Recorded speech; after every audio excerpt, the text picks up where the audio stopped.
이 자리에 나와 예배한 우리 모든 성도님들 한 분 한 분이 말세 가운데 하나님의 성령과 성경의 능력으로 승리하고 이기시는 귀한 그리스도인들 되시기를 주님의 이름으로 축원합니다.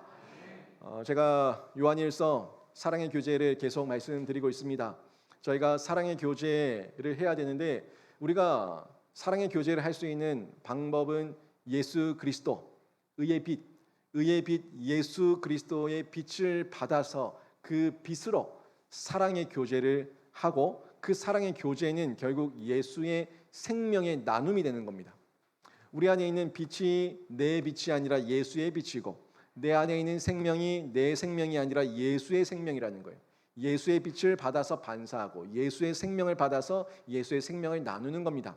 이게 교제인데 우리는 빛 가운데에서 예수의 생명을 나누길 원하지만 어떻습니까? 지난주에 말씀드린 대로 우리가 살고 있는 이 세상은 어두움 가운데 있습니다. 어둠 가운데서 칠흑 같은 어둠 가운데 있다 보니까 저희가 이 세상 속에 살고 있으면서도 구별됨으로 이 빛들을 예수의 빛을 흘려보낼 수 있는 통로로 쓰임 받아야 되는데 이 어둠 가운데서 사랑의 빛으로 교제하기 위해서는 방법이 뭐라고 했습니까? 예수 그리스도께 연합되고 접속되는 그 방법밖에는 없다는 것을 제가 지난주에도 강조해서 말씀해 드렸습니다. 그렇게 예수의 생명과 이 빛을 계속해서 전하기 위해서는 끊임없이 예수님과 연합, 접속되어야 되는데 그때 우리 안에 연약함이 있는데 영적인 면에서 영적인 아이에서 영적인 청년으로, 영적인 아비로 자라가는 성장과 성숙이 있어야 된다는 것을 말씀을 드렸습니다. 우리는 예수 사랑의 빛 가운데서 예수의 생명을 나누기 위해서는 결국에 예수님이 누구신가? 예수님이 나에게 어떤 분인가 하는 부분에 대해서 정확하게 이해를 하고 있어야 됩니다. 예수님에 대한 정체성, 예수님에 대한 정체성이 결국 나의 정체성이 되거든요. 왜요? 예수의 빛을 받았고 예수의 생명을 받았으니까 내가 어떤 그리스도인인가 하는 정체성을 정확하게 하기 위해서는 예수님이 누구신가 하는 부분을 정확하게 알아야 되는데 이 부분이 중요합니다. 특별히 지금은 말세입니다. 저희가 얘기하는 말세의 시기를 살아가고 있는데 지금은 절대 진리를 부정해요. 절대적인 게 없어. 모든 게 인간의 합의와 인간의 협의에 의해서 만들어 놓은 게 법이고 진리다라고 얘기하는 절대 진리를 부인하고 있는 포스트 모더니즘 시대를 저희가 살아가고 있습니다. 그리고 창조 질서까지 파괴하고 있죠. 아니, 남자와 여자가 만나서 결혼해야지 아이가 생기는 게 이게 창조의 질서고 이 시대에 우리가 모두가 인정하고 있는 건데 우리만 좋으면 돼. 우리만 좋으면 남자와 남자가 결혼하고 여자와 여자가 결혼해도 아무 상관없어 라고 얘기하면서 창조의 근본 질서까지 깨트리며 부인하려고 하는 시대가 지금의 시대라고요. 이런 말세의 도전을 저희가 많이 받고 있는데 어떻습니까? 심지어 예수 믿고 있는 우리들에게 하나님까지 무시하는 표현으로 우리를 자극하지 않습니까? 마치 자녀들에게 엄마, 아빠 욕을 하면서 우리를 자극하는 것처럼 이 시대가 하나님을, 교회를 욕하면서 우리를 자극하는 시대를 저희가 살아가고 있습니다. 이런 말세를 우리가 어떻게 바라봐야겠습니까? 분명히 세상 가운데서 우리가 그들의 어둠을 빛으로 이끌어내야 되는데 그 세상이 말세고 이 세상이 너무 어둡다 보니까 이 시대를 저희가 어떻게 살아가야 되고 또 어떻게 바라봐야 되는지 또 예수의 생명을 어떻게 전해야 되는지 저희가 생각하지 않을 수가 없는데 오늘 본문이 이 내용을 잘 전달해 주면서 우리에게 이 말세를 그리스도인들이 어떻게 살아야 되는지 교훈해 주고 또 깨달음을 전해 주고 있습니다. 먼저 우리가 마지막 때에 대한 이해를 정확하게 가지셔야 되는데 방금 말씀드린 것처럼 이 마지막 때는 말세입니다. 오늘 본문에서도 이 내용을 그대로 전달하는데 18절에 뭐라고 얘기합니까? 아이들아, 지난주에 봤었던 것처럼 자녀들아, 아이들아 이 부분을 또 얘기하죠. 아이들아 라고 얘기하면서 지금은 마지막 때라 라고 말씀하는데 이 마지막 때가 말씀드린 말세입니다. 이 말세는 예수 그리스도의 초림, 예수님께서 이 땅에 성육신하셔서 오셨던 그 초림부터 예수님이 다시 오실 재림 때까지의 그 모든 기간을 말세라고 이야기를 하는데 오순절에 처음으로 성령이 강림했어요. 오순절에 예수님께서 약속하셨던 보혜사 그 성령이 그 오순절에 마가의 다락방에 임하면서 성령이 강림하셨는데 이때 베드로 사도가 요엘서에서 말씀하셨던 그 예언이, 그 말세에 부어주시겠다고 하셨던 그 예언이 이루어졌다라는 설교를 했죠. 그리고 이 말세에 부어졌던 그 성령은 지금까지도 유효합니다. 왜요? 예수님의 재림 때까지가 말세니까. 요엘서에서 이 말세에 성령을 부어주리라 하는 그 성령이 말세가 시작하던 그때, 예수님의 재림 때, 예수님의 초림 때, 예수님께서 승천하시고 보내주신 그때에 임했고, 그리고 이 예수께서 보내주신 성령의 능력은 재림 전까지 유효하니까 지금 우리가 살고 있는 이 시대까지도 성령의 역사는 유효하다는 겁니다. 지금은 말씀과 성령이 함께 역사하는 시대예요. 이 역사를 우리가 정확하게 보고 분별할 수 있어야 되는데, 말세는 성경과 성령을 통해 가지고 저희가 분별하는데, 이 부분들을 제가 오늘 함께 살펴볼 겁니다. 사도 요한이 지금은 마지막 때라고 한 후에도 지금 어떻습니까? 약 2000년이 지났어요. 아까 18절에 본 것처럼 18절에 아이들아 지금은 마지막 때라라고 얘기했는데, 그 마지막 때라고 선언한 그때부터 지금까지 약 2000년이 지났다고요. 아이고 목사님, 2000년 동안 말세입니까? 뭐가 이렇게 깁니까? 너무너무 깁니다. 이 말세 맞습니까? 라는 이런 의구심과 의심을 가질 수도 있는데, 말세 맞습니다. 여러분이 생각하는 2000년이라고 하는 이 시간표 속에서 하나님을 이해할 수 있습니까? 여러분이 영원 속에 계신 그 하나님을 이해할 수 있습니까? 시간의 처음과 끝을 창조하시고 끝내시는 그 모든 영원 속에 계신 하나님을 우리가 이해할 수 없어요. 그래서 베드로후서 3장 8절에서 하나님께는 1000년이 하루 같다고 얘기하죠. 이 부분이 하나님은 시간에 제한되지 않는 분이라는 걸 정확하게 전달하는 내용이에요. 1000년이 하루 같아요. 누구에게? 하나님께는. 그러니까 하나님은 시간이라고 하는 존재에, 시간이라는 거에 거기에 매여 있지 않는 분이 하나님이라는 거예요.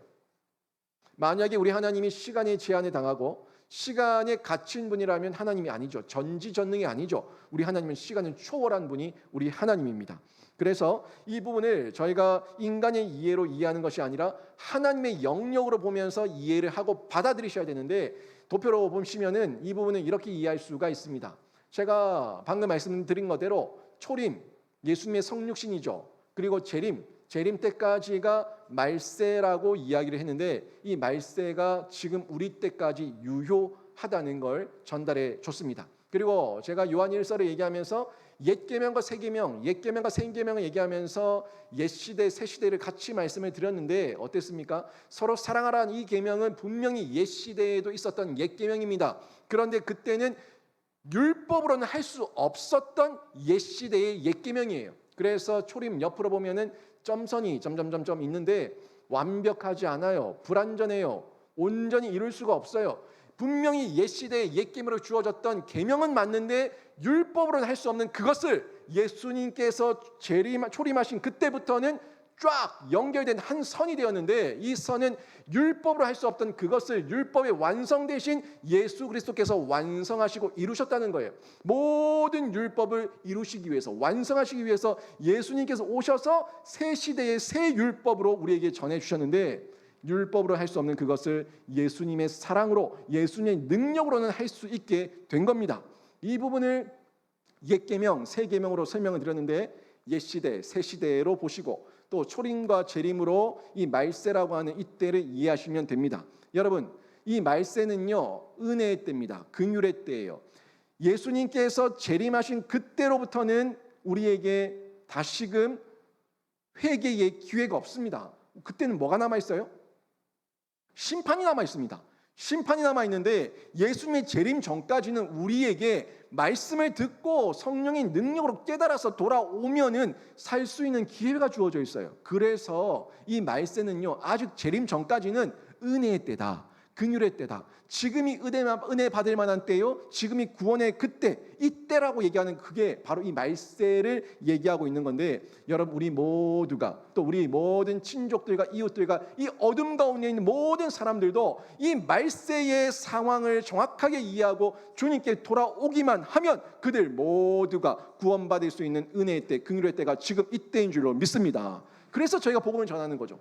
그래서 지금도 말씀을 증언하고 말씀을 증거하고 전도하고 선교하는 겁니다. 왜요? 한 명이라도 더 돌아올 수 있는 구원의 때고 긍휼의 때, 마지막 때이기 때문에 저희가 복음을 전하는 건데, 이런 요한계시록을 통해 가지고 이 말세의 징조가 어떻게 펼쳐졌는지는 저희가 이미 한번 살펴보지 않았습니까? 제가 금요기도회 때 요한계시록 강해를 하면서 요한계시록에서 나타났었던 그 재앙들, 징조들을 얘기하면서 어떤 재앙과 징조가 나타나는가 하는 말씀들을 전체적으로 말씀드리지 않았습니까? 요한계시록에서 세상의 종말과 예수님의 재림의 징조가 먼저는 일곱 인의 심판을 통해서 주어졌는데, 그 인간성 파괴였다고 얘기하죠.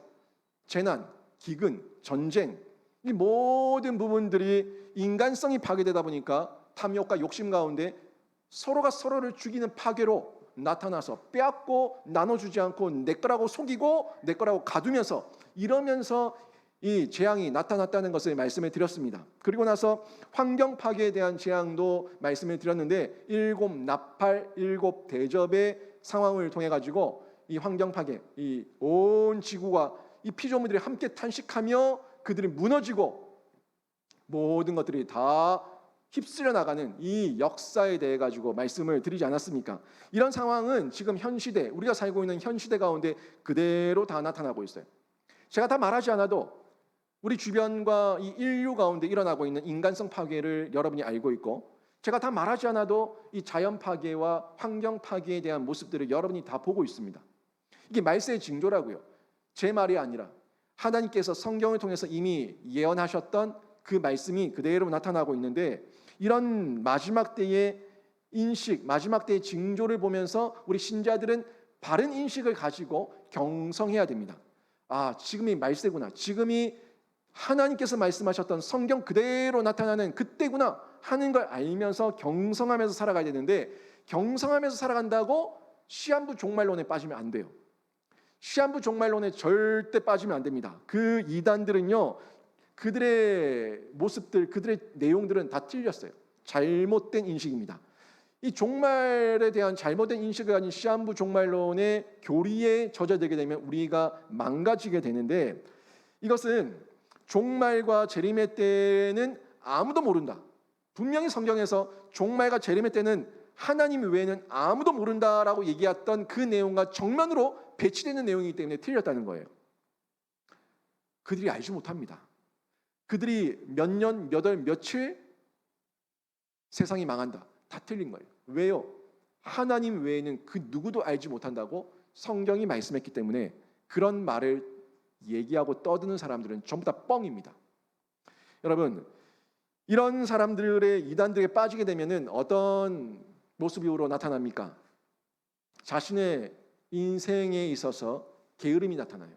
자신의 인생에 있어서 게으름과 무지함 속에서 자신의 재산을 다 헌납해버리고, 그리고 집단 활동에 들어갑니다. 공동생활을 하게 돼요. 집단 생활을 하면서 그러면서 가정이 파괴됩니다. 집단 생활을 하게 되니까 정상적인 가정이 안 되죠. 이혼하는 거예요. 자녀 양육을 포기하는 겁니다. 아동을 학대하는 거예요. 그리고 지금이 어떤 때인 줄 아냐면서 불안감을 조성시키면서 또 포교 활동을 강요하는 이런 모습으로 나타나는데, 여러분, 이런 이단들의 모습에 우리가 속으면 안 됩니다. 우리는 주님이 몇 년, 몇 월, 며칠에 오시는지 전혀 알 수 없습니다. 우리 하나님만 아시는 거예요. 이런 시한부 종말론에 절대 미혹되지 말아야 되는데, 성경대로 세상 종말과 주님의 재림의 징조를 살피면서 언제 오실지는 모르지만 지금은 마지막 때다. 언제 오실지는 모르지만 지금은 마지막 때가 맞다라는 것을 정확하게 알면서 경성하면서 살아가야 되는 겁니다. 여러분, 이 마지막 때의 징조가 이렇게 나타나는데 18절에서도 이 징조에 대해서 그 내용을 전달해 주고 있어요. 18절 말씀 보시면 적그리스도가 오리라는 말을 너희가 들은 것 같이 지금도 많은 적그리스도가 일어났으니 그러므로 마지막 때인 줄 아노라. 아멘.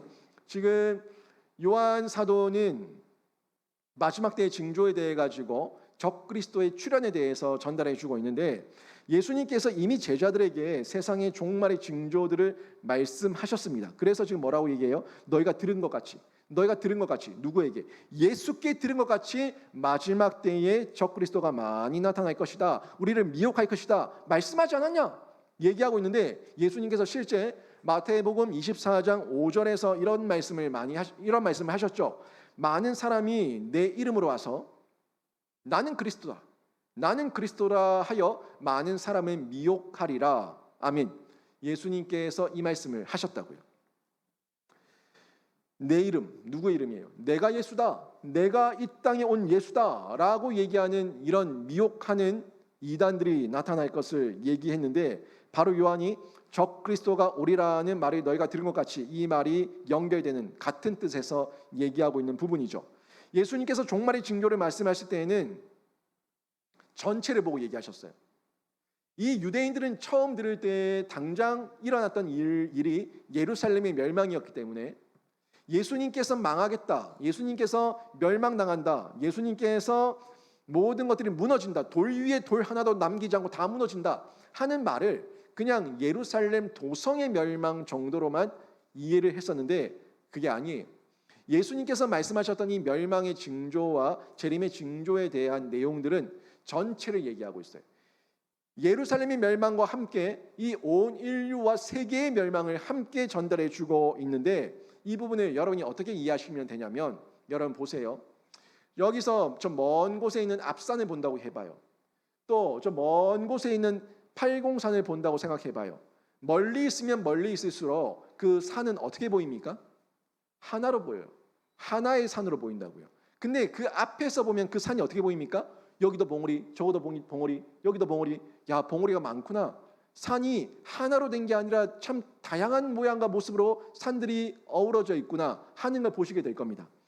이게 가까이서 볼 때는 산에 봉우리가 여러 개가 보이지만 멀리서 봤을 때는 한 개의 산으로만 보이는 방법인데, 이거를 신학적으로 얘기하면 예언적 원근 통시법이에요. 예언적 원근, 멀고 가깝죠. 멀고 가까운 거를 통시, 하나로 다 꿰뚫어 보는 것, 통시법이라고 얘기하는데, 예수님께서 이 인류를 보셨던 것이 원근 통시법으로 보셨어요. 곧 너희가 무너질 예루살렘, 이 예루살렘을 위해서 울어라. 너희가 인류 가운데, 세상 가운데, 이 땅의 어둠과 흑암 가운데 미혹될 것들에 대해서 울어라. 그리고 재림, 징조 때가 어떻게 나타날 것인지에 대해서 이 예언적 원근 통시법을 통해서 예수님께서 전달해 주셨던 내용입니다. 이 부분은 바로 이런 겁니다. 여러분, 역사는 반복되고 있습니다. 역사의 상황과 환경과 인물은 바뀌고 있지만 역사는 반복되고 있습니다. 여러분, 역사를 조금 좋아하시고 공부해 보신 분들은 이 제국의 역사가 늘 반복되고 있고 이 인류의 역사가 반복되고 있다는 것을 보실 거예요. 영원한 나라가 없다, 영원한 제국이 없다라고 얘기하는 것도 그런 의미고, 모든 게 반복되고 있어요. 그래서 과거를 알고 현재를 정확하게 이해하면은 미래가 어떻게 될 것인지 예측이 가능해요. 그죠? 이 미래, 과거와 현재를 보면서 미래를 보는 건데, 과거와 현재, 이 현재를 보면서 우리가 통시적으로 보는 거예요. 지금 하나하나는 다 다르게 보여지지만 원근으로 보고 통시로 보면은 과거, 현재, 미래가 결국에는 계속 반복되고 있는 하나로 보면서 예측 가능한 것, 이게 예언적 원근 통시법인데, 예수님께서 이런 기법을 이용해서 재림의 징조에 대해서, 마지막 때의 징조에 대해서 설명을 하셨던 겁니다. 그 말세에 결국에 내가 그리스도다, 내가 그리스도다 하는 미혹하는 자들이 많이 나타나는데, 보세요. 지금도 이렇게 미혹하는 이단들이 판을 치고 있는데, 예수님 당시에도, 예수님이 승천하신 이후에도, 이 요한의 때에도 이런 적그리스도들이 판을 치고 있었다는 거예요. 똑같아요. 똑같은 원근 통시법으로 보면은 이 적그리스도의 출현은 동일한 내용으로 계속 반복되고 있는 것을 확인할 수가 있습니다. 잠시 득세했다가 이 적그리스도가 없어졌다가 또 다른 적그리스도가 나왔다가 또 없어졌다가 계속 반복되고 있는 걸 볼 수가 있습니다. 18절에 보면 이런 말씀을 하고 있죠. 요한이 그때도 많았다는 거예요. 지금도 많은 적그리스도들이 일어났으니, 요한 그때 2000년 전에도 이 적그리스도 말세의 징조는 그대로 나타나고 있었다는 것을 확인할 수 있지 않습니까? 그러면 요한이 얘기하고 있는 적그리스도는 누굽니까? 이 적그리스도를 누구를 얘기하는 겁니까? 22절에 보면은 이렇게 말씀하고 있죠. 아버지와 아들을 부인하는 그가 적그리스도다. 아버지와 아들을 부인하는 그러니까 그 당시에는 제가 예전 시간에도 말씀드린 것처럼 영지주의자들이에요. 이 영지주의자들, 영은 선하고 육은 악하다라고 얘기하는 이 영지주의자들이 가연서를 얘기하고 예수님의 성육신 사건을 부인했죠. 이 이단들을 얘기하고 있는 겁니다. 그러면서 또 요한일서 4장 3절에서는 어떻게 얘기합니까? 4장 3절에서 예수를 신하지 아니하는 영마다 하나님께 속한 것이 아니니 이것이 곧 적그리스도의 영이니라. 오리라 한 말이 너희가 들었거니와 지금 벌써 세상에 있느니라. 아멘. 누가요? 적그리스도가. 이 이단들이 벌써 이 말세에 벌써 와 있다. 우리 앞에 있다 하는 것을 전달하고 있지 않습니까? 그들을 지금 요한 2서 7절에서는 이렇게 얘기해요. 요한 2서 7절에서는 미혹하는 자가 세상에 많이 나왔으니 이는 예수 그리스도께서 육체로 오심을 부인하는 자라. 이런 자가 미혹하는 자요 적그리스도니 라고 얘기하고 있어요. 정확하죠? 육체로 오심을 부인하는 자라. 예수님의 실제 오심, 성육신을 부인하는 것, 가연설이다. 우리가 속은 거다. 그냥 그렇게 환상만 본 거다 라고 얘기하면서 육체로 오심을 부인하는 자들, 이런 자가 미혹하는 자고 적그리스도다라고 얘기하고 있는데 지금도 적그리스도가 있지 않습니까? 그런데 모양과 이 모양과 그들의 이 상황이 다를 뿐이지 적그리스도는 계속해서 원근 통시를 통해서 확인할 수 있는 것처럼 계속해서 나타나고 있는 것을 저희가 알 수가 있습니다. 역사 속에 예수 그리스도와 하나님을 대적하는 개인이나 세력이 늘 있었어요. 왜요? 말세니까. 예수님 이후부터 말세니까 늘 있었다고요. 지금 시대에도 여전합니다. 이단 전문가 진용식 목사님이 이런 연구 결과를 냈는데 한국에는요 적어도 몇천 명 이상의 교인, 신도들, 그러니까 이단들 가운데서 혼자가 아니라 한 1,000명, 2,000명 정도에 되는 이 교세를 가지고 있고 세력을 가지고 있는 이단 교주들이 그러면서 내가 자칭 재림주다, 내가 재림한 예수다라고 얘기하는 사람이 40명 가량 된다고 합니다. 많죠? 한국에만 1,000명, 2,000명 정도의 성도들, 신도들을 데리고 있으면서 내가 이 땅에 재림한 예수다라고 말하는 사람이 약 40명 정도 된다는 거예요. 그러니까 1,000명, 2,000명 정도의 신도를 데린 이 교주들이에요. 그러니까 이 몇백 명, 또 몇십 명, 또 작은 수의 신도를 데리고 있는 이 자칭 재림주 이단 교주들은 얼마나 많겠냐는 거예요. 뭐 대략 예측하기를 200명에서 400명 봐요. 200명에서 400명 가까이가 이렇게 많이 있을 것이라고 예측을 하고 있는데 여러분 이 통계가 정확하다면 앞으로 나타날 적그리스도의 출현인 얼마나 더 많겠습니까? 이 작은 나라 대한민국에서도 약 40명이 1,2,000명의 신도들을 데리면서 내가 재림주다라고 얘기하고 있는데 이 세계는 얼마나 많겠으며 앞으로는 얼마나 많이 나타나겠냐는 거예요. 우리는요 요한 당시 이단 영지주의 이런 사람들처럼 예수님의 성육신과 삼위일체 하나님을 부인하는 사상에 절대 빠지면 안 됩니다. 이 적그리스도의 영에 절대 속으면 안 됩니다. 우리는 예수님만이 하나님의 아들로 이 땅에 오셔서 우리의 죄와 고통에서 사망에서 건져주시고 완전한 자유를 주신 그분은 오직 예수 그리스도 그분 한 분밖에 없는 줄로 믿습니다. 이게 우리의 신앙 고백이에요. 이 신앙 고백을 정확하게 가지고 있으면서 이 말세의 적그리스도들, 징조들, 이 말세의 때를 저희가 분별하면서 볼 수 있어야 되는 거예요. 이런 이단들이 계속해서 등장하는데 19절 말씀을 또 보십시오. 19절 보니까 그들이 우리에게서 나갔으나 우리에게 속하지 아니하였나니 만일 우리에게 속하였더라면 우리와 함께 거하였으려니와 그들이 나간 것은 다 우리에게 속하지 아니함을 나타내려 함이니라. 아멘. 이 말씀을 통해서 확인할 수 있는 건데 요한 당시에도 이단들, 이 영지주의 이단이 처음에는요 초대교회 안에 소속되어 있었어요. 지금 한국에 있는 많은 이단들도 처음에는 정통교회 안에서 들어와서 자신들의 세력을 키워가지고 성도들을 미혹해서 빠져나갔죠. 이단들의 계보가 있어요. 어디서 빠져나오고 또 자기들이 싸워가지고 또 퍼지고 또 퍼지고 또 퍼지고 이러면서 이단들에게도 계보가 있는데 여러분 교회에 나간 자들, 이런 나간 자들이 이단에 속은 겁니다. 요즘 이단들도 마찬가지예요. 본래 교회에 소속되어 있다가 교회에서 나가서 이단 집단을 만들고 교인들을 미혹해서 세력을 확장하고 있는 거죠. 교회 안에 결국에는요, 알곡도 있고 가라지도 있다는 겁니다. 여기 모든 성도들이 예수의 신앙을 있는 그대로 받아들인 것이 아니라 의심하고 있는 사람도 있고 거기에 대해서 부정적인 생각을 하는 사람도 있을 수 있어요. 그리고 이 가운데서 이단의 미혹에 빠져가지고 넘어가는 성도들도 있을 수 있어요. 근데 알곡도 있고 가라지도 있는데 우리는 누가 알곡인지 누가 가라지인지는 정확하게 알지 못합니다. 누구만 아세요? 우리 하나님만 아세요.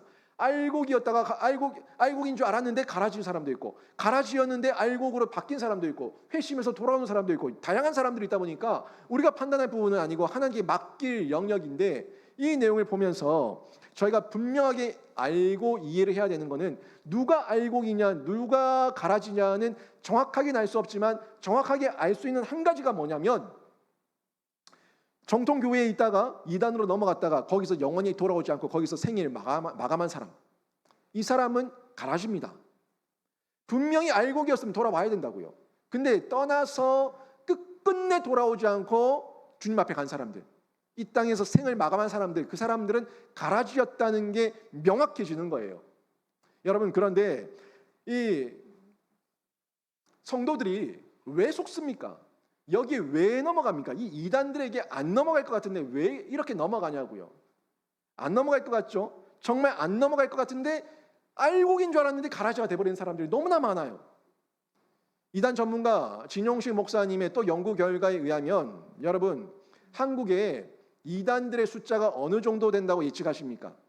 연구 결과에 의하면은 한국에 있는 이단들이 약 200만 명입니다. 엄청나죠? 제가 깜짝 놀랐습니다. 이게 연구 결과가 약 3, 4년 전 결과예요. 얼마 되지 않았어요.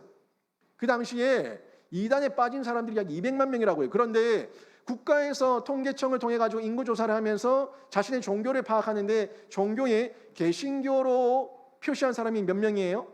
850만 명이에요. 대략. 그러면 이 이단에 빠진 사람들은 그 통계청에서 조사를 할 때 자신의 종교를 뭐라고 적었을까요? 개신교라 적었다고. 개신교라고. 그러니까 우리가 개신교라고 믿고 있는, 이 기독교라고 믿고 있는 같은 신앙의 뿌리를 가지고 있다는 사람들 중에 4분의 1이 4명 중에 1명이 이단에 빠져 있다고요. 기가 차지 않습니까? 여러분, 왜 이렇게 됐겠습니까? 처음에는 다 정통교회에 있었어요. 그죠? 지금 요한이 19절에서 말하는 것처럼 처음엔 교회 안에 있다가 나간 자들이라고 얘기하고 있는데, 왜 정통교회에 있다가 이 사람들이 왜 이단에 빠졌을까요? 명확하지 않습니까? 예수에 대한 정체성이 명확하지 않으니까. 내가 그리스도인으로서 어떤 정체성을 가지고 살아가야 되는지, 내가 바라보는 그 모본 예수가 어떤 분인지 정확하게 알지 못하니까 무너지는 거예요. 넘어지는 거예요. 저는 이거를 양육, 교육, 훈련의 부재라고 봅니다. 양육, 교육, 훈련이 없다 보니까 무너지는 거예요. 양육을 받고 교육을 받고 훈련을 받아야지 성경이 뭐라고 말씀하는지 알고, 이 성경을 통해서 성령께서 조명하시는 깨달음을 통해서 예수를 더 알게 되는데, 양육, 교육, 훈련을 안 받으니까 무너지는 거예요. 아는 게 없어요. 예수님이 누구니? 예수님이 어떤 분이야? 예수님께서 너에게 어떻게 하셨는데? 라고 물으면 5분도 10분도 말을 못해요. 근데 이단들은 입이 살아가지고 성경 딱 펼쳐놓고 1시간이고 2시간, 3시간이고 막 성경 신약과 구약을 왔다 갔다 하면서 비유를 풀어대면서 막 떠들어대면은 그냥 거기에 귀가 커져가지고 이런 비밀이 있었어. 왜 우리 목사님이 안 가르쳐줘? 누가 안 가르쳐줘요? 다 가르쳐줬는데. 안 배운 게 누군데? 거기에 귀가 커져가지고 이 분별을 못하는 거예요. 여러분, 이단에 빠지면은 이단들이 제일 먼저 하는 게 뭡니까? 공부방 열잖아요. 그리고 합숙시키잖아요. 집단 활동하지 않습니까? 나가서 전도, 포교 활동하는 거 체킹하면서 훈련하지 않습니까? 다 거기서 나온 거예요. 거기서 나온 거. 그 사람들은 식음을 전폐하면서, 인생을 올인하면서, 재산을 헌납하면서, 가정과 자녀들까지 포기하면서 그 집단 활동에 들어가가지고 하루 종일 몇 개월 동안 수년 동안 배우는 게 이단 교리예요. 그것도 성경을 이용해가지고, 성경을 도구 삼아가지고 기가 막히게 절묘하게 가짜로 막 만들어가지고 우리를 속여요. 그런데 이런 마음 가운데 우리가 정확하게 말씀을 배우지 않으면 우리 당할 재간이 있습니까? 다 넘어집니다. 다 넘어집니다. 이런 이단들이 말세에 득세하는 이 모습이 말세의 징조라는 것을 전달해 주고 있는데, 여러분, 이 말세의 징조에 그래서 저희가 더욱더 하나님의 말씀 앞에 나와야 되는 거예요. 의의 빛 앞에 나와야 되는 거예요. 말씀의 조명을 받아야 되는 거예요. 예수의 생명에 접속되고 연합되어 가지고 계속해서 성장하는 신앙을 가져야 되는 거예요. 여러분, 예수 믿은 지 언제입니까? 여러분, 예수 믿은 지가 지금 몇 년 됐습니까? 그때와 지금의 내 신앙의 성숙도를 여러분이 스스로 판단하면 몇 점입니까? 이거 아주 심각한 내용입니다. 내 신앙의 성숙도가 몇 점이냐?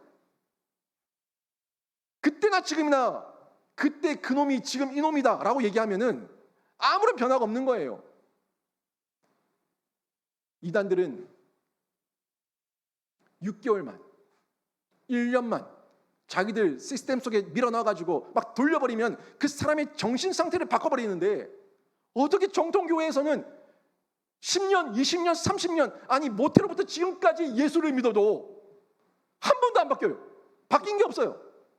그때 그 사람이 지금 이 사람이야. 기가 차지 않습니까? 양육, 교육, 훈련에 뛰어들지 않기 때문이에요.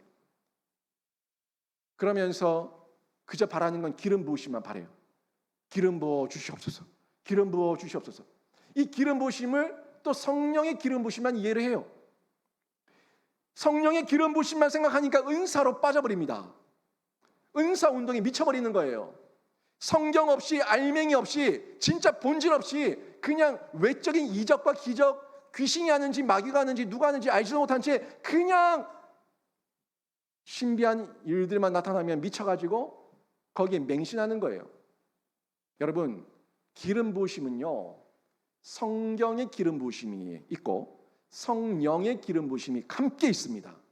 성경과 성령의 기름 부으심을 함께 기름 부음 받아야지만 우리 성도는 실제적으로 바뀌고 변하는 줄로 믿습니다. 이걸 오늘 말씀에서 얘기하고 있는데, 여러분, 정통교회와 이단 집단의 그 기준이 뭡니까? 결국 진리입니다. 진리가 있으면은 정통교회고 진리가 없으면은 이단이에요. 진짜 진리를 여러분 성경을 통해서 알고 성령을 통해서 깨달으셔야 된다고요. 오늘 본문 보십시오. 20절에 이렇게 말씀하죠. 너희는 거룩하신 자에게서 기름 부음을 받고 모든 것을 아느니라. 아멘. 여기 기름 부으심 나왔죠. 기름 부으심이 나왔는데 거룩한 자 하나님 예수님으로부터 기름 부으심을 받고 모든 것을 안다라고 얘기하고 있습니다. 그럼 이 모든 것이 뭡니까? 뭘 안다는 얘기입니까? 뭘 안다는 얘기예요? 이건 말씀입니다. 진리입니다. 진리. 진리된 말씀을 안다는 거예요. 기름 부으심을 통해 가지고 말씀을 안다는 거예요. 21절도 보십시오. 이게 진리라는 것을 21절에서도 또 같이 보충해서 확인할 수가 있는데, 내가 너에게 쓴 것은, 이 편지예요. 내가 너에게 쓴 것은 너희가 진리를 알지 못하기 때문이 아니라, 그러니까 너희가 다 알았지 않냐? 이미 기름 부으심 받아서 20절에 기름 부으심 받아서 모든 것을 너희가 알았지 않냐? 너희가 진리를 알지 못하기 때문이 아니라 알기 때문이요. 또 모든 거짓은 진리에서 나지 않기 때문이라. 결국 분별하라. 이걸 얘기하고 있는 거예요. 너희가 진리를 알고 있지 않냐? 저들의 미혹에 넘어지지 말고 분별하라는 걸 얘기하고 있는 거예요. 너희가 이미 알고 있다. 이 말씀을 이제는 성경을 알고 있으니까 성령의 능력으로 깨우치기만 하면은, 깨닫기만 하면 된다 하는 걸 전달하고 있는 거예요. 이 부분을 보기 위해서 20절에 다시 한번 보시면 20절에 거룩하신 자에게서 기름 부음을 받고 모든 것을 아느니라의 이 기름 부음에 대한 내용을 27절과 연결해서 보면서 저희가 정확하게 다시 확인할 수가 있는데, 27절 보십시오. 27절 앞부분에 보면 기름 부음이 너희 안에 거한다고 얘기하죠. 내 말이 너희 안에 거하고 너희가 내 안에 거하면, 너희가 내 안에 거하고 내 말이 너희 안에 거하면, 이 뭐가 거한다는 겁니까? 하나님 말씀이죠. 하나님 말씀이 내 안에 거하는 거예요. 내 말은 예수님의 말씀이에요. 예수님의 말씀이 너희 안에 거하면, 결국 지금 27절의 앞부분에서 기름 부음이 너희 안에 거한다, 이 얘기는 하나님의 말씀이 내 안에 거하면은 우리가 말씀으로 이해를 하고 해석을 해서 말씀의 기름 부으심이구나 하는 것을 이해할 수가 있죠. 27절 후반 부분 보세요. 후반 부분에 보면 기름 부음이 모든 것을 너에게 가르친다라고 얘기하고 있어요. 이 말씀이 우리 안에 거했어요. 내 안에 거했어요. 내 안에 거했는데 이게 머리 지식으로만 있는 것이 아니라 이게 깨우쳐져서 내 것이 되기 위해서는 또 기름 부음이 있어야 되는데 이게 무슨 기름 부으심이에요? 성령의 기름 부으심이에요. 성령께서 우리에게 조명하셔서 알게 하시고 깨닫게 하시고 적용하게 하시고 우리 삶을 바꾸시는 이 성령의 능력으로 나타나는 것을 27절에서 다 전달해 주고 있지 않습니까? 결국 오늘 본문의 이 기름 부음을 성령으로 이해할 수 있지만 성령은 막연하게 일하지 않아요. 성령께서 일하실 때는 일하시고자 하는 그 본질과 도구가 명확합니다. 그건 진리예요. 성경이에요. 성경이 내 안에, 내 머릿속에, 내 마음속에 들어왔을 때 이게 지금은 막연한 듯 보였지만 이게 성령의 기름 부으심을 통해 가지고 말씀이 조각되는 거예요. 내 안에 어렴풋하게, 우려하게, 두리뭉실하게 있던 이 신앙이 조각 나면서 조각되면서 점점 선명해지고 분명해지는 그런 경험과 체험을 하게 되는데 이게 말씀을 통해서 성령을 통해서 깨달아진 겁니다. 두 기름 부으심을 우리가 다 경험해야 되는데 성령께서 우리를 가르치실 때 구원에 필요한 모든 진리의 말씀으로 인도하시고 깨닫게 하시는 거예요. 이런 기름 부으심을 통해서 20절처럼 모든 것을 알게 되는데 곧 우리 인생 가운데 신앙의 여정 가운데 구원에 필요한 모든 것을 알게 해 주시고 깨닫게 해 주신다는 겁니다. 여러분, 신자는 성자 하나님께서 우리에게 보내주신 성령의 기름 부으심 그리고 하나님의 말씀인 성경의 균형, 이 균형을 통해서 온전한 진리를 깨닫고 알게 됩니다. 이 진리를 알 때에 우리가 진짜 자유하게 되고 이 말세에 계속해서 우리를 현혹하고 미혹하고 넘어뜨리려고 하는 이 사단마귀의 강괴 가운데 속지 않고 아니야? 이건 진리가 아니야? 이건 거짓이야? 이건 불법이야? 하나님을 분명하게 알고 하나님 말씀 앞에서 날마다 이 말세를 살아가지만 어둠에 속하지 않고 어둠을 이기는 빛으로 승리하는 그리스도인이 되는 줄로 믿습니다. 이걸 우리가 정확하게 알고 누리셔야 되는 겁니다. 진리와 거짓을 제가 분별하게 되는데 22절과 23절 말씀을 보면 이런 말씀이 나옵니다. 거짓말하는 자가 누구냐? 예수께서 그리스도이심을 부인하는 자가 아니냐? 아버지와 아들을 부인하는 그가 적 그리스도니 아들을 부인하는 자에게는 또한 아버지가 없으되 아들을 시인하는 자에게는 아버지도 있느니라. 아멘. 이 말씀을 통해서 명확한 진리에 대한 메시지 보지 않습니까? 너무 명확하지 않습니까? 아들을 부인하는 자, 그에게는 아버지가 없고 아들을 시인하는 자에게 아버지가 있고 어떤 어중간 중앙지대가 없어요. 중간지대가 없다고요. 진리냐 비진리냐 참이냐 거짓이냐 명확하게 나오는데 성경은 인간으로 오신 하나님의 아들 예수 그리스도를 구원자로 믿지 않으면 구원을 받지 못한다고 명확하고 선명하고 분명하고 확실하게 증언하고 있습니다. 이것을 부인하는 모든 것이 비진리고 거짓입니다.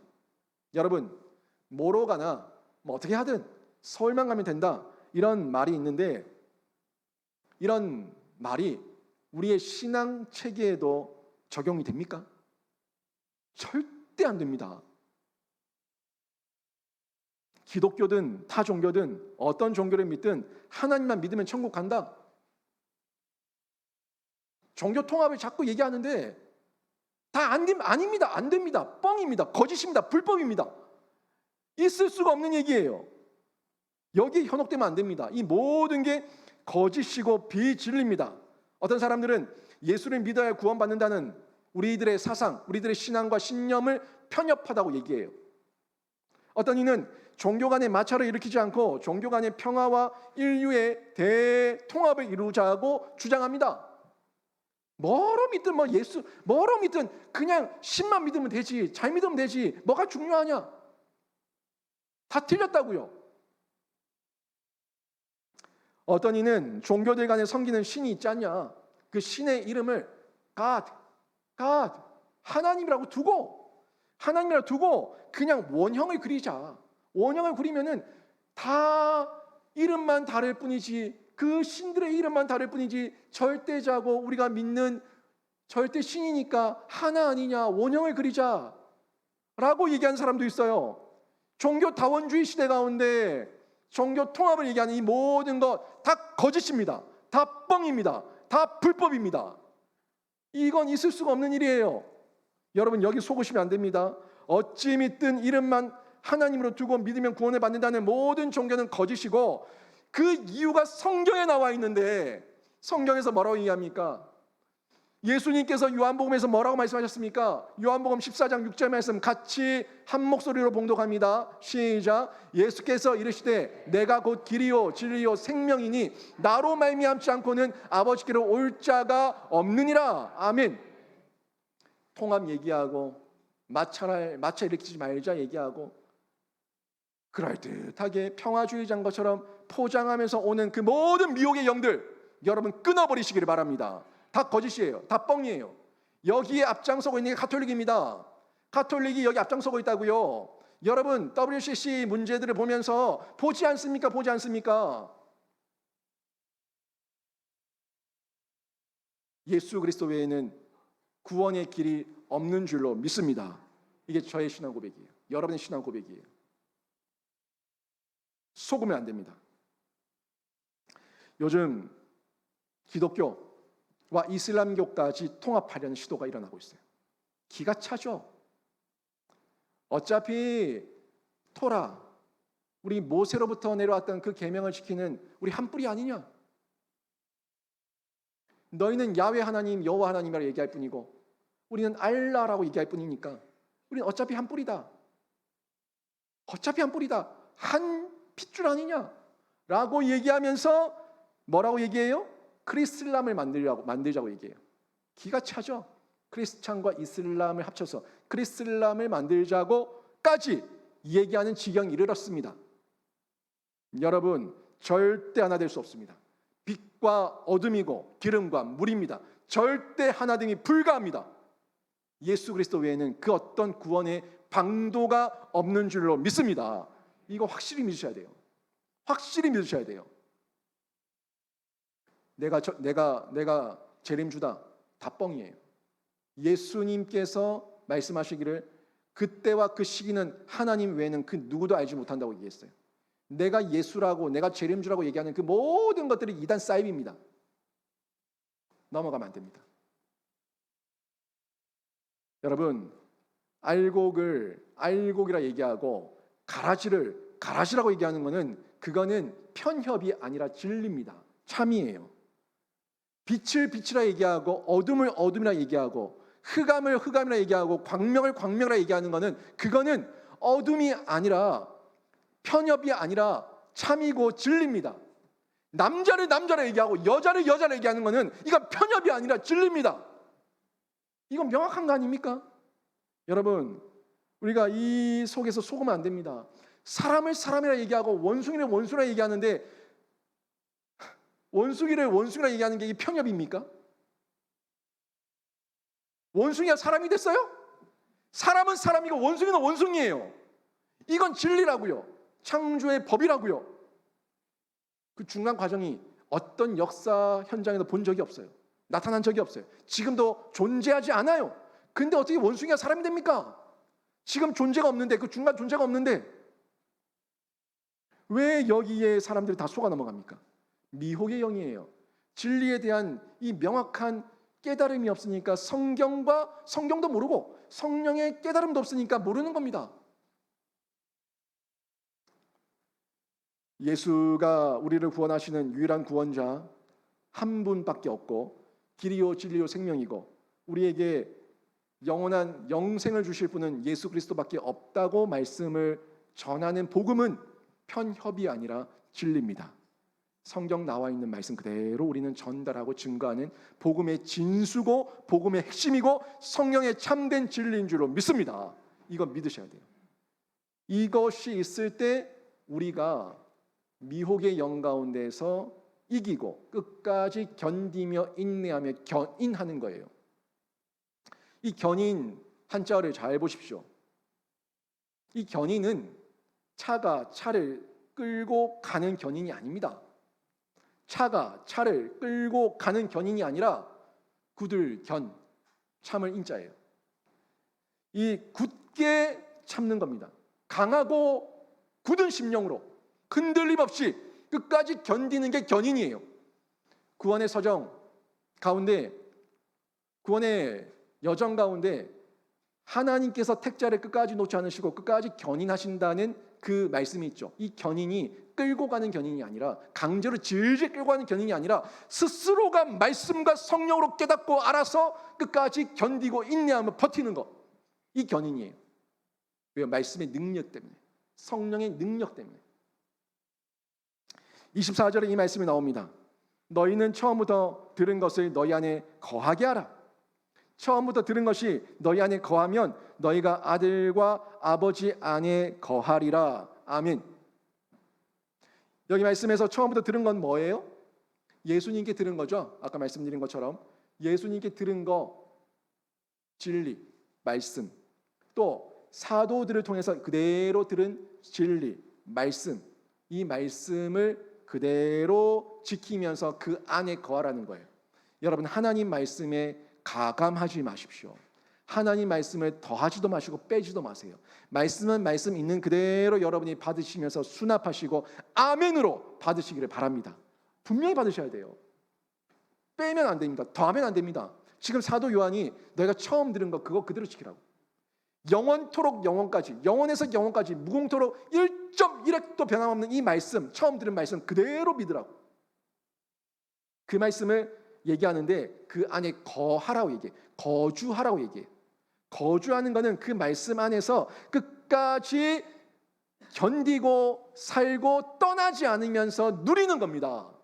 여러분, 집에서 손님들은 어떻습니까? 잠시 왔다가 가죠.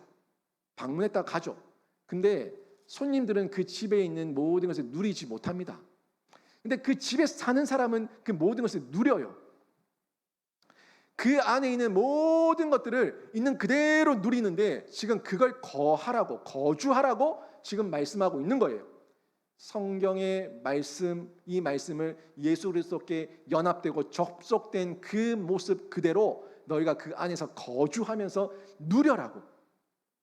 그리고 세상의 미혹과 공격 앞에서 끝까지 흔들리지 말고 견인하라고. 굳게 서고 인내하고 견디면서 지키라고. 이 말씀을 전달해주고 있습니다. 여러분, 25절에서도 이 말씀 얘기하고 있죠. 그 열매가 곧 영생이라고 얘기하고 있는데 25절에서 그가 우리에게 약속하신 것은 이것이니 곧 영원한 생명이니라. 아멘. 여러분이 그 말씀 안에 거하고 예수께 연합 접속되어져 있으면 여러분은 영생을 이미 받은 자고 이미 보장된 자인 줄로 믿습니다. 이거는 예수님께서 말씀하셨거든요. 예수님께서 요한복음 17장에서 대제사장 기도를 드리셨는데, 대제사장 기도, 축복하는 기도, 하나님께 맡기는 기도, 이런 기도를 드리셨는데 17장 3절에서 이런 말씀을 하셨어요. 이렇게 기도하셨어요.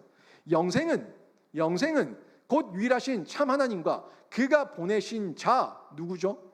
예수님이죠. 예수 그리스도를 아는 것이니라. 아멘. 이 예수 그리스도를 아는 것이, 그것이 영생의 길이고 방도고 다른 것 없다라고 얘기하고 있는데, 결국 예수 그리스도께 접속되고 연합되어 있는 중에 말씀의 기름 부으심과 성령의 기름 부으심을 통해서 이것을 누리면 누릴수록 우리는 영생에 더욱더 확고한 확실한 신령과 믿음으로 이 말세를 넉넉하게 이기는 줄로 믿습니다. 이게 우리의 자세여야 되는 거예요. 귀만 커져가지고 이 말쟁이들 떠들어대는 그 이단들의 그 속임수에 넘어가지 마세요. 안 넘어갈 것 같죠? 안 넘어갈 것 같죠? 이 과학 시대에 안 넘어갈 것 같죠? 내가 그래도 몇십 년 교회 다녀서 많이 안다고 안 넘어갈 것 같죠? 근데 안 넘어갈 것 같은데 200만이 넘어갔다고요. 4명 중에 1명이 넘어갔다고요. 내가 섰다고 생각하는 순간 넘어지는 거예요. 말씀 앞에 딱 붙어 있어야지만 견딜 수가 있고 이길 수가 있는 겁니다. 지금 3절에서 또 예수님께서 말씀하셨던 것, 요한복음 17장 3절에서 예수 그리스도를 아는 것이라 얘기하는데, 이 아는 것은 지정의, 전인격으로 안다는 겁니다. 머리로만 아는 것도 아니고 가슴으로만 아는 것도 아니고 머리로 알고 가슴으로 사랑하고 행동으로 실천하는 거예요. 머리로 알고 가슴으로 아파하고 행동으로 바꾸는 거예요. 이게 전인격인데 진짜 아는 거죠.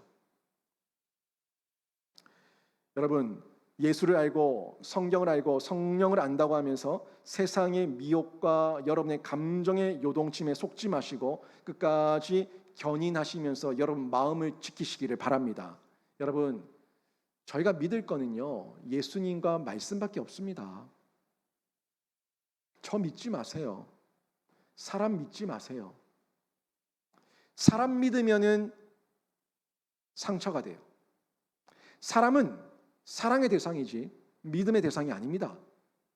옆에 있는 이웃을 사랑하세요. 사랑방에서 교제하시는 중에 상처받지 마세요. 그 사람을 사랑의 대상으로 긍휼히 여기시면서 품어주세요. 이게 우리의 자세라고요. 우리가 믿을 것은 진리 대신 성경과 성령의 능력, 예수 그리스도 그분밖에 없고, 우리는 사람을 볼 때 믿지 말고 그 사람을 사랑의 대상으로 보라고요. 왜 사람 믿다가 뒤통수 맞고 상처받고 갈기갈기 찢기고 교회 떠나고 왜 그럽니까? 내가 믿었던 게 사람 믿고 있었어요. 사람 믿으면 실망하지만 예수님 믿고 하나님 믿고 말씀 믿으면 그 어떤 경우에도 우리에게 참된 자유와 평안과 위로가 있는 줄로 믿습니다. 그 믿음을 가지고 우리가 견디며 인내하는 거예요. 왜 견디고 인내하는 그 대상을 사람으로 봅니까? 자꾸 상처받지 마시라고요. 예수님은 상처 주지 않습니다. 예수님을 바라보세요. 26절과 27절의 이 점을 또 한번 강조합니다. 너희는 미혹하는 자들에게 관하여 내가 이것을 너희에게 썼노라. 너희는 주께 받은 바 기름 부음이 너희 안에 거하나니 아무도 너희를 가르칠 필요가 없고 오직 그의 기름 부음이 모든 것을 너희에게 가르치며 또 참되고 거짓이 없으니 너희를 가르치신 그대로 주 안에 거하라. 아멘. 여기서 기름 부음을 얘기하는데 또 얘기하는데 성경과 성령이라는 게 보이시죠? 이제 설명을 듣고 말씀을 들었으니까 이 기름 부으심이 성경과 성령이라는 게 느껴지시죠? 모든 미혹 앞에서 성경으로 확인하고 성령으로 분별하시기를 바랍니다. 제가 베스트라고 얘기하는데 이 BEST가 바로 이겁니다. 바이블 익스포지션. 성경을 강해서 스피릿 트랜스포메이션. 성령으로 변화시킨다. 바이블 익스포지션, 스피릿 트랜스포메이션. 성경을 강해해서 성령으로 변화시킨다. 이 베스트입니다. 이 베스트 최고. 이 베스트가 아니고 이 베스트 약자 이니셜인데, 우리가 최고로 여길 것은 성경을 강해서 성령으로 변화시키는 그 하나님의 기름 부으심, 성경과 성령의 균형이 우리에게 최고의 가치인 줄로 믿습니다. 이거예요. 여러분이 이 베스트를 온전히 누리면서 변화되고 있을 때 이단에 대한 안전망이 생기고 누리시는 거예요. 거주하면서 누릴 수가 있는 겁니다. 여러분, 지금 말세의 말기입니다. 말세지만 그 중에서도 말기예요. 주님이 재림하실 때가 오래 남지 않았습니다. 그래서 예수가 그리스도다라는 이 진리를 부인하는 많은 이단들이 득실되고 있는 겁니다. 그들이 여러분을 유혹할 수도 있기에 우리는 더욱 경성해야 하는데, 이럴 때일수록 진리와 함께 소유한 우리 공동체 안으로 들어오시고 그의 빛, 의의 빛 안에서 교제하시기를 바랍니다. 모이기에 힘써야 돼요. 여러분, 혼자 있으면은 사단의 밥이에요. 이단의 밥입니다. 함께 있어야지 연합 방위 태세가 구축이 돼요. 이단에 넘어가는 분들 대부분은 혼자 있다 넘어가요. 혼자 잘난 척하다가 혼자 있다가 넘어가요. 혼자 잘난 줄 알았는데 잘난 게 아니라 허당이었어. 허당. 넘어가는 거예요. 여러분 속에서 이단들의 어떤 유혹의 소리가 들려오면은 그거 사랑방에 공개해버려야 돼요. 이거 이상한 소리 들었어 라고 얘기해버려야 돼요. 그리고 그 소리 속에서 성도들이 교제하면서 그 이단이야, 그 잘못된 거야 라고 얘기하면서 함께 기도하면서 방어벽을 팍 쳐줘야 돼요. 그리고 더 문제가 생기면 교회로 알려야 되고 교회 안에서 말씀의 진리 가운데 재조명을 받아야 되는 거예요. 혼자서 내가 그런 이단 소리를 들었다는 걸 기분 나빠하고 속상해하면서 또 확인해보고 또 점검해보고 하다가 홀딱 넘어가지 말고 들으면은 들은 대로 다 오픈하셔가지고 여러분 방위태세, 연합 방위태세를 만드시기를 바랍니다. 혼자 있으면 밥이에요. 같이 있어야 돼요. 그래서 의의 빛, 그 사랑의 생명에 접속된 우리 성도들과 많이 교제를 해야 되는데 오늘 맥주 감사 주일이죠. 맥주 감사 주일을 보내면서 여러분 어떤 부분에 감사하고 있습니까? 저는 이번 상반기를 돌아보면서 여러 가지 감사의 제목들이 많이 있지만 저 안에 이런 감사가 있었어요. 하나님, 우리 교회 가운데 확실하고 분명한 성경과 성령의 기름 부으심이 있음에 감사합니다 라고 기도했습니다. 너무 감사해요. 성경과 성령을 계속해서 강조하면서 어떤 균형을 갖춰야 되는지 우리 성도들과 나눌 수 있으니까 감사합니다. 우리 교회 안에 어떻습니까? 진리 위에 바로선 교회가 되고 있고 또 우리가 사랑방이 있고 우리의 가정이 있고 우리 교회 안에 훈련의 장이 열려 있으니 얼마나 감사합니까? 알고자 하기만 하면 얼마든지 배울 수 있으니까 얼마나 감사합니까? 이 코로나 시국 가운데 이것도 힘들고 저것도 힘들고 다 힘들다고 투덜대기 좋은 시기지만 그래도 우리 교회는 감사할 게 얼마나 많아요. 아직까지 우리 대경노예 안에서만 해도 새벽기도 아직도 못 드리는 교회가 태반입니다. 아직도 금요기도에 오후 예배 없는 교회가 태반이에요. 겨우겨우 주일 예배만 겨우겨우 드리고 있는 교회가 태반이에요. 그런데 우리는 마음껏 예배하니 담대함 주시고 한 명도 확진자 안 나오게 하시고 얼마나 우리 안에서 감사함으로 이렇게 기쁘게 살아가고 있습니까? 이런 모습 가운데 감사의 제목을 찾으면 찾을수록 감사의 능력은 계속해서 나타나게 되는 겁니다. 여러분, 우리가 진리 안에 거주하고 이 생명을 나눌 때 참된 회복과 자유를 누릴 수가 있는데 지금 잠시 어려울 수 있어요. 어려울 수 있지만 혼자 외롭게 계시지 마시고 사탄의 밥이 되지 마시고 공동체의 위로를 받으면서 견인되고 또 견인되고 또 견인되고 또 견인되면서 끝까지 이기시는 귀한 성도들 되시기를 바랍니다. 오늘 말씀 정리하면 말세의 속임을 정확하게 분별하십시오. 성경과 성령으로 깨어서 준비하십시오. 끝까지 견인하면서 믿음을 지키셔가지고 이 말세에 힘들다 하는 이런 상황 속에 있지만 여러분은 더 감사하시고 더 교제하시고 더 생명을 나누시는 생명사역자로 생명사역 공동체로 모두가 세워지기를 주님의 이름으로 축원합니다. 아멘.